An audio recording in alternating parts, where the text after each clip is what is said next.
Paulie Malignaggi for Paulie TV. We're live. We're live on YouTube. What's up, fellas, guys, gals, and all boxing fans alike? How's it going? I got a couple of names here. I got some names here for a pound for pound list. Listen, I'm not great with pound for pound lists. I don't really care for them. I think they're just the equivalent of like a fantasy football league or whatnot. But nonetheless, they are a big talking point, a big topic of discussion, and they pretty much go into, you know, everybody's opinions of who the best fighters of today are, right? And, you know, it can be rather subjective. There's not really a right or wrong answer. Everybody has a reason for having their pound-for-pound list, regardless of people agreeing with the criteria or not. That can be your personal pound-for-pound list. Now, I've got some names here, so I don't forget anybody. I don't have them in any particular order, but I'm going to try to make my list a particular order. Obviously, my top 3, top 4, usually I have a pretty solid list in my hands. We're going to start with 10. We're going to start at 10. At 10. Well, at 10, shit. I mean, if we're going to start at 10, I mean, guys, I don't know, bro. Here we go. We're gonna give it a shot because at 10, I have my top 4 or 5. Don't kill me for the top 10. I can't stand going with the top 10. Where you go? What is this? What is this? Anyway, top 10. All right. I guess with the number 10, again, I told you I didn't have this in any particular order, but I have my top 4 or 5, you know, pretty much burned in my head. Number 10, I guess we can probably go with like a Juan Francisco Estrada, number 10. You know, he's one of my top guys that I have on this list here, and I think he's probably a solid top 10. Smaller guy, has been in some good fights, has gotten some good wins, fought some top guys as well. Certainly a solid number 10. Vasyl Lomachenko probably goes at 9.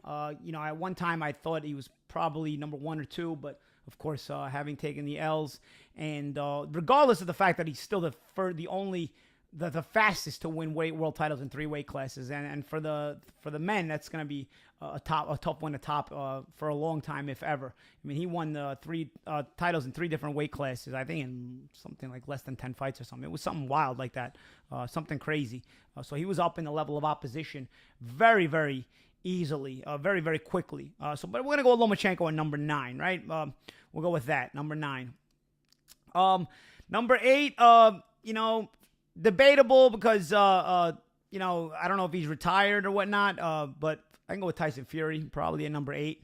He's a good fighter. And I think head-to-head he beats Usyk, who I have down lower on my pound-for-pound list. But I think head-to-head he beats Usyk. But I think the accomplishments of Usyk, double 2 weight classes and winning all these belts in each weight class, I think also you know, sometimes when you consider pound-for-pound, you also consider the overall list of accomplishments as well. It's one of the criteria. And for that reason, I have Usyk ahead. I also have, you know, Crawford ahead of Errol Spence, despite the fact that on the pound-for-pound list, despite the fact that head-to-head, I believe that Spence beats him. Again, for the reason that I believe that overall, the overall list of accomplishments for Terrence in different weight classes, winning titles, the undisputed title of super lightweight also gives him the prestige on a pound-for-pound list. So right now we've got Estrada number 10, we've got Loma number 9, we've got Fury at number 8. Who can we make at number 7? I think we're going to probably go with Errol Spence. Errol Spence at number 7. Errol Spence at number 7. He's at 7? Yeah, at 7. I mean, who are we gonna put ahead of? We're gonna put behind Spence. You know, listen, we're not. I know you decided to write down Haney and Shakur. They're not even going to be on my pound for pound list. They haven't beaten anybody of enough size yet. You know, of enough distinguishment yet. Shakur might have made the outer top 10 possibly, but and Haney as an undisputed champion certainly deserves merit in the conversation. But they're not on a top 10. The top 10 is a list of accomplishments as far as opposition is concerned as well. Haney's a good fighter, but he didn't do the work to unify those titles. He became Bosa's to unify those titles. So you have to put things in perspective. The guy that did the work to unify the titles was mainly Lomachenko. Lopez took them at the end, and then since then the undisputed title has been passed on from one fighter to the next. Nonetheless, certainly deserves to be in the conversation. They're saying you're tripping with Spence at 7. Well, where am I going to put him? You know, listen, Spence I think is a good debate because Spence is a good fighter, right? But where am I going to put him? Okay, let me get to, because like I said, I never really consider my second tier of my second half of the top 10. I don't really even like to do it.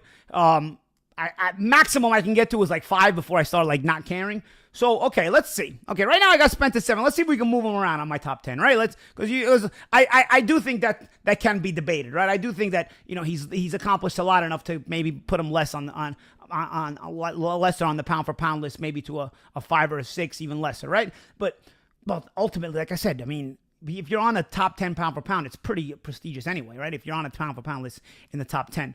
Like I said, I think he's the best welterweight in the world. I think he's going to beat Crawford head to head. Despite Crawford, you're going to find out later where he is on my pound for pound list. He's down lower. Okay, let's put Spence at 7, and then let's see if we can switch him around. Who do I have here? Dimitri Bivol. I'll put him at 6.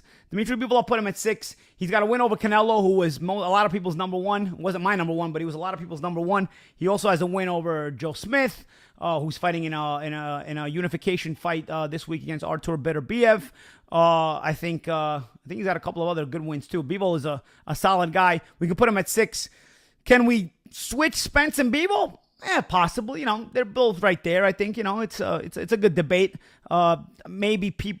Maybe Bivol's win over Canelo gets him a little higher because he's beaten somebody on the pound for pound list from before. I don't know, man. Let's see. Okay, what do we got? We got Estrada. Yeah, you know what? Know what we're gonna do? We're gonna put Canelo at 7. We're gonna put Canelo at 7. I forgot about Canelo. We're gonna put Spence at 6, and we're gonna put Bivol at 5. Right? I think that's where we're gonna go here. That's where we're gonna go. We're gonna put Bivol at 5, and then I pretty much have my set top 4 here. I got Jamel Charlo at 4. I've got Inoue at 3. I've got Usyk at 2, and I've got Crawford at 1. See, like I said, man, I've got my top 3, 4, maybe 5 pretty well set. But it's that second half of the top 10 that I really, never really consider that much, So that's my list. So let's go back. Okay, we got Estrada. We've got Lomachenko, and who was a Fury, Canelo, Spence, Bivol, Jamel, Inoue, Usyk, and Crawford. That's my top 10 pound for pound, guys. And I think that's a pretty good top 10. I think, what is everybody thinking about this top 10? Obviously, you're going to have guys that think I'm absolutely blasphemous. Let's go through the comments. Let's go through the comments. Let's see what you think. First, they're saying this pound for pound list is garbage. Oh, of course. Yeah. Well, that's debatable. It's subjective. I've seen worse pound for pound lists, but yeah. They're asking about Josh Taylor. Josh Taylor, yeah. I think listen, Josh was one of my favorite fighters. I don't like his last performance. It's hard to put him in it's hard to, who am I going to put him up ahead of here? Maybe I can put him at 10 instead of Estrada. It gets a little tougher, man. Listen, I like Josh Taylor. I was one of his biggest fans. I still am. But I want to see him come back and see how he looks in coming back. Taylor can be a bottom half of the top 10, maybe just outside the top 10, but certainly deserves merit and respect. They're saying good list, but Fulton over Loma. Fulton over Loma. Fulton hasn't had the level of opposition yet, and his win over Figueroa was too controversial. They never gave him a rematch. Fulton has potential to be a little higher, though. I think he's young, and he's probably going to get some more key wins in his career to possibly put him on that list and maybe get him a little lesser. But nonetheless, it's right now I don't have him in my top 10, but he's one to watch for sure. Where's Chocolatito?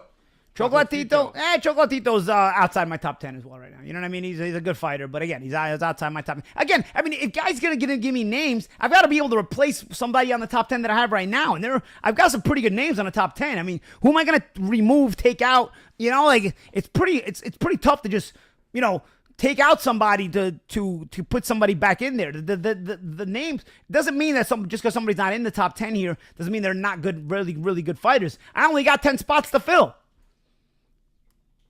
Yeah, they're saying remove Fury.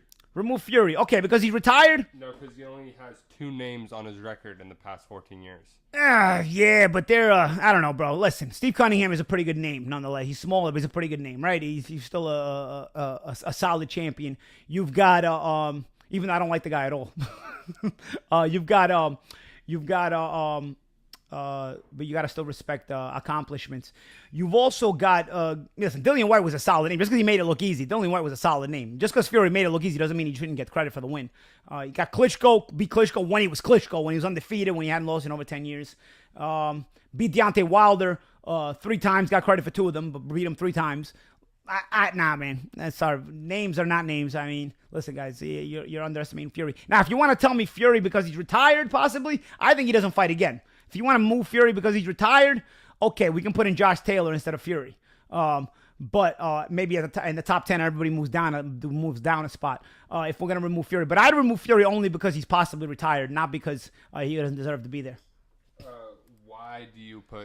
Why do you choose Spence over Crawford? I know you keep saying I choose Spence. I feel like I answered this question a lot in the Hall of Fame weekend because everybody was asking me about this. I guess this is why this fight has to happen, man. I mean, wherever you go, this is the biggest debate in boxing, the biggest topic of conversation in modern boxing as of June 2022. So this is why this fight has to happen. I was just in the Hall of Fame weekend upstate New York, and everybody wanted to discuss my thoughts on this fight, right? So I feel like I'm just I got the reset button on this answer all the time. But basically, my thoughts on why I picked Spence, despite Crawford being number one pound for pound, my thoughts on why I picked Spence head to head is because he's naturally bigger, he's very, very strong, and he's not just depending on the natural size and strength, punching power. He's also got his own set of skills. Now, I do think Crawford is a bit more versatile, a bit more creative, and has a bit more versatility in the tank than Spence does. But the ability that Spence has is still enough that for me, combined with his size and his engine, to eventually, break Crawford down enough. He might even stop him, man. You know what I mean? And that's saying a lot. And that's not to say that, again, I mean, it's not even a disrespect to Crawford because he's a great fighter. Again, I wouldn't have a number one on my pound for pound list if he wasn't. And I had him number one pound for pound even before Canelo lost. I wasn't one of these guys that had to shift him to number one. I had him number one even before because overall on accomplishments, it's hard to duplicate that resume. He's done a very good job, including becoming the undisputed title champion at 140 pounds, on top of which he's had lightweight world titles and welterweight world title as well. But that's my reason for the head-to-head matchup. Eventually, weight classes are rare for a reason. And for me, this fight is probably a big example of that. That's why, despite me having Crawford number one and having Spence at, what do I have him now, at 6, I still pick Errol to beat him head-to-head. What does Haney have to do to get on your list? Just beat some names. He's definitely a top 15. If you made it a top 15, you'd have Haney. You'd have I have Taylor in it now because of the top 10 is now moved with Fury. Just beat some more names. I don't consider Linares a name that he beat. That was just a faded guy. 36-year-old Linares was not the same Linares that Lomachenko fought. I also get this debate. Linares dropped Lomachenko, and Haney beat him. All right, Haney beat 150-year-old to quote 175-year-old Linares to quote Coming to America. It's not the same Linares that Lomachenko fought. Nonetheless, Haney's a very good fighter, and I think he's going to be around for a while. I think that the best way to see that is the third fight on this contract that he has with Top Rank, where he's going to rematch Kambosos and probably win again very easily, in my opinion. And then the third fight on the Top Rank deal that he has, which is the last fight on the contract, would be the Lomachenko fight. I think we'd find out a lot about Haney if he does take that fight, or if he does not take that fight, because you could always say, hey, I can't make weight, I'm going up in weight. So I think as fight fans, you should want to see that fight, because they would answer a lot of questions about Haney as well. Listen, you cannot deny him being the number one lightweight in the world right now. The undisputed title does that at you. No matter what I feel, no matter who I feel might be the best lightweight in the weight class, you got to put Haney number one. No matter, even myself. I don't necessarily think Haney's the number one guy at the weight class, but he's the number one guy in my rankings. He's the undisputed lightweight champion. Everybody else who has a belt there is just playing pretend. And for that reason, he is the number one guy at lightweight. But in order to put him on a pound for pound list, I'd like to see him fight some names, starting with the Lomachenko fight. That will go a long way in allowing me to be able to gauge him as far as ability against ability. He's the undisputed champion, but the work in unifying those titles, the majority of it was done by Lomachenko. Because when you become undisputed champion by taking the undisputed title from the champion, it's a little bit less work. It's still, the accomplishment is just the same on paper, right? I mean, you'll always be the undisputed champion of that weight class for that time in history. But the guy who actually does the unifying, like for example, Mike Tyson did all the work to unify the titles, but then Buster Douglas knocked him out and became undisputed champion. Mike Tyson is a little bit higher on the resume, not just because of the overall career, obviously, in that case, but also because Mike Tyson did all the work. He beat all the champions individually to get it there, right? So, in that regard, Haney's still a terrific champion. He's a lightweight champion. He's the undisputed champion, but he didn't do the work to unify the titles. He just got them all at once with a nice win over Kambosos, and deservedly so. But I'd still like to see him with some of the bigger names. Maybe some of the guys who who had those titles. Notably Lomachenko. Lopez, I don't think is ever going to fight at lightweight again, but Lomachenko would be a key fighter. And I think whether you're a Lomachenko fan or whether you're a Haney fan, you should be demanding and wanting to see that fight, because boxing is for your entertainment. It's not for protecting the fighter that you want to see win, the fighter that you root for. Boxing is for your entertainment. And if you want to be entertained as a boxing fan, you should be demanding the Haney-Lomachenko fight. For me, they are the top 2 lightweights. Triple G, question mark. Triple G, for me, is past his prime. A prime Triple G is up there, maybe top 3. You know what I'm saying? I don't know, man. Listen, bro. He would catapult himself to a top 5 level if he beat Canelo in September. But I don't see it. I think he's fading. I think he's been a terrific fighter, a surefire Hall of Famer. I think he was avoided like the plague by a lot of guys. But a very destructive fighter, very destructive puncher. But at this point, I think he comes up short against Canelo, and I think he's looking a little bit suspect, as an aging fighter would. Very good fighter throughout his career, but in this moment in time, in June 2022, I don't have him in my top 10 for that reason. Couple more. Paulie, you're a clown. I tried to join Barnum and Bailey. I didn't have the skills to be the clown, but luckily I have these other skills. I got you watching me. Where would Prime Beetlejuice rank among this? Number 1, bro. What kind of question is that? Number 1. Luckily for all these top 10 ranked pound for pounders, Beetlejuice is retired and on the sidelines, because Beat would be number 1. He'd have it for all these, regardless of weight class. He doesn't even have to go in a weight class. Got something for all of them. Beat number 1, but luckily for them, he's retired, so he's not on this list. Better Beef wins next week. Better Beef. Oh, yeah, Better Beef. I actually forgot about Better Beef. Certainly, another guy who was on my outskirts of top 10. Sometimes he's a little bit overlooked, to tell you the truth. I should have probably put Better Beef on there in my top 10, in my second tier top 10 as well. But we'll save him for next time. Better Beef is certainly a guy who's merited and considered. If he's not in the top 10, he's on your outer top 10. A win over Joe Smith, who I think he's supposed to beat, by the way, but it's still you're now unifying yet another world title. Better Beef for sure. You know what? I might. If I would have made this list in a half hour, I might have even put him on the list. That's how much my pound for pound list changes in the second half, in the second tier top 5. I'm gonna rat out my producer Jimbo here. He gave me a list of a bunch of names to put through, and he didn't even add Better Beef. Shame on you, Jimmy. Shame on you. But Better Beef certainly with a win this weekend, he's gonna out somebody out of my top 10. Two more. Mm-hmm. This one is what does Usyk have to do to become number 1?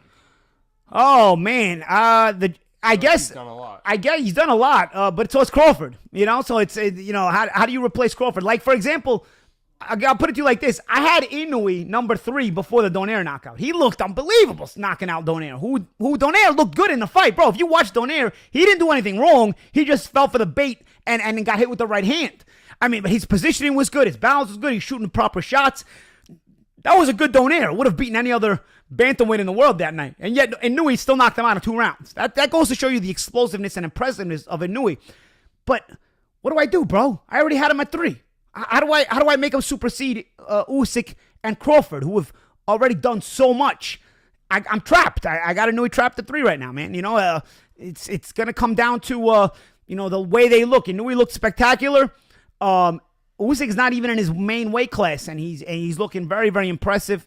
If he dominates Joshua, I'd consider it, but I don't know, man. I think Crawford looks good every time, man. I mean, for me to remove Crawford right now, he'd have to lose, which he might. I mean, if he faces Spence head to head, he loses, in my opinion. Right now, my top 3, bro, it's gonna be hard to move that around, bro. They're all very, very good, all looking good too.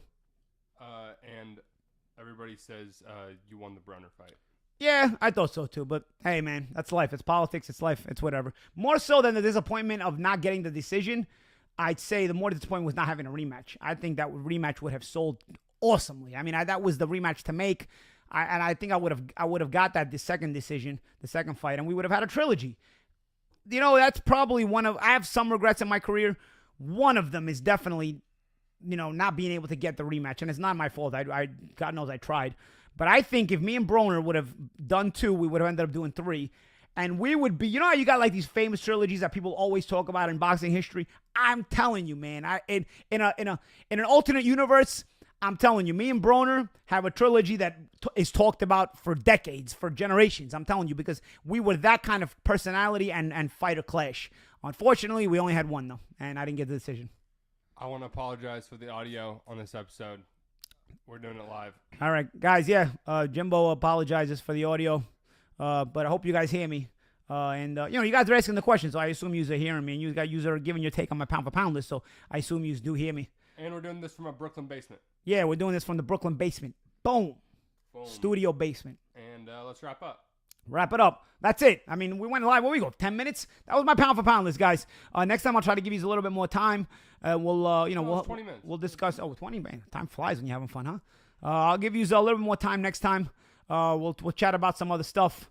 I'm sure there's some questions we didn't even get to, but we'll get to some more stuff next time, guys. Be on the lookout for more videos. You're saying Paulie's the GOAT.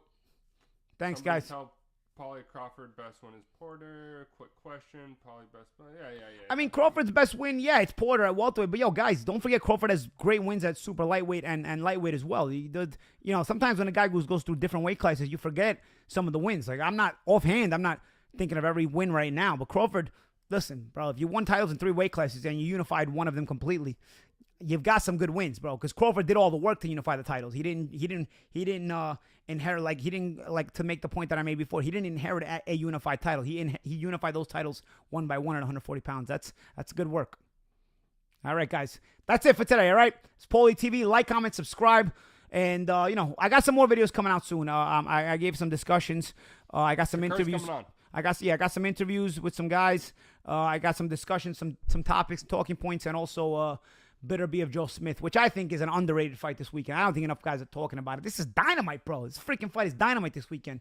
It's freaking power versus power, and both guys heavily believe in their power, and they're going to both come to center ring and do the damn thing. It's going to be a good fight.